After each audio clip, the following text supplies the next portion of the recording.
సినిమాలో పడుకునే రెండవ లూకాసు వార్త 23:43 మనకు ప్రభు వాగ్దానం ఇస్తానండి. నేను నీతో కూడా పరదేశంలో ఉందని నిశ్చయంగా నీతో చెప్తున్నాను. మన పాపం చేస్తే ఒప్పుకోవాలని చెప్పాడు. దానికోసం మనం వాక్యం లూకాసు వార్త 22:29 ఒకసారి చదువు.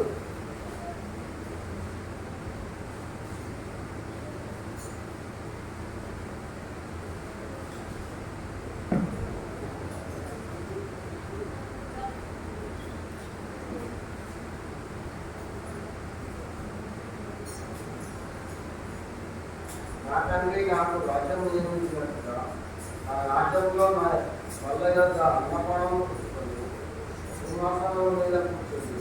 ఇశ్రాయేలు 12 గోత్రముల వారు నేను తీర్పు తీర్చుటకై నేనో నీకు రాజ్యమును నియమిస్తున్నాను.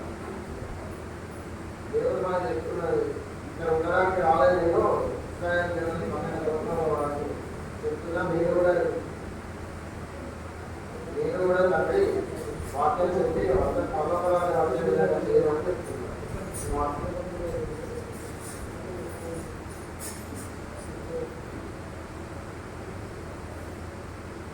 23:42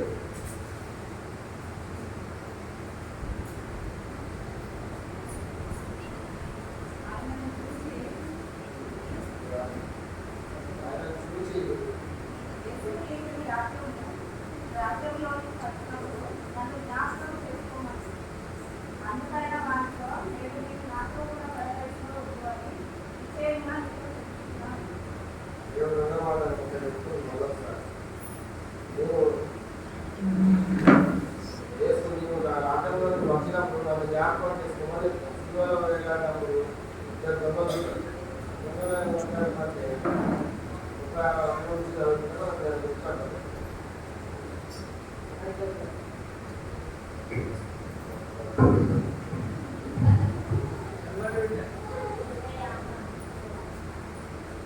మేము యువతుల రాజులైన కదా యువతిని రక్షించిన ఒక సినిమాలో వేయాల్సినప్పుడు దేవుడు ఇద్దరు దొంగలు ఉంటారు. అతను డబ్బులు ఒక దొంగ అంటాడు, ఏమంటాడంటే నువ్వు యువతుల రాజులైతే నువ్వు నీవే రక్షించుకొని నన్ను కూడా రక్షించుకొని అనుకోవాలి. ఇద్దరు గురువులు రాదు వేయబడిన వినస్తులు ఒకడు ఆయనకు దూషించుతూ నీవు క్రీస్తువు కదా, నిన్న నీవు రక్షించుకోను మమ్మల్ని కూడా రక్షించమని చెప్పారు. అయితే రెండవ వాడిని గద్దించి నీవు అదే శిక్షా విధిలో ఉన్నావు కనుక దేవునికి భయపడవా? మనకైతే న్యాయమే, మనం చేసిన వాటికి తగిన ఫలం పొందుతున్నాం. కానీ ఈయన ఏ తప్పిదము చేయలేదని చెప్పు. ఆయన గురించి యేసు నేను నీ రాష్ట్రంలోకి వచ్చినప్పుడు నన్ను జ్ఞాపకం చేసుకోండి.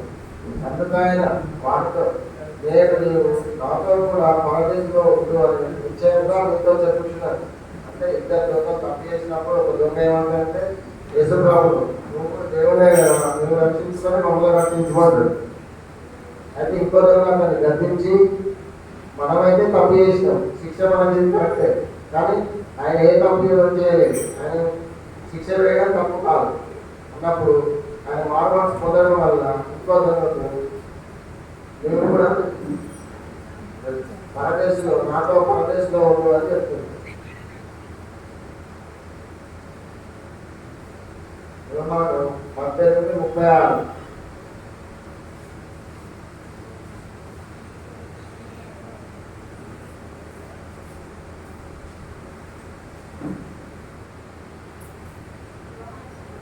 యోహాను సువార్త 18:36.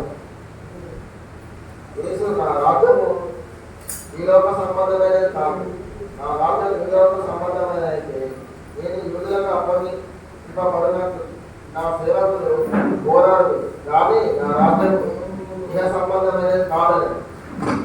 దేవుడు ఈ లోక సంబంధం కాదు, నేను పరలోక రాజ్యం కాకుండా రాజ్యం అనేది ఉంది, దానికోసమే నేను ఇక్కడ కష్టాలు ఇలా చెప్పి మళ్ళీ వీళ్ళ పరలోక రాజ్యం తీసుకెళ్ళాలని, ఏ తప్పులు చేయలేదని చెప్పడానికి వాళ్ళకు యూదులకు ఎగిరిపోయి సిలువ పోయమని సిలువకు అప్పగించబడ్డారు.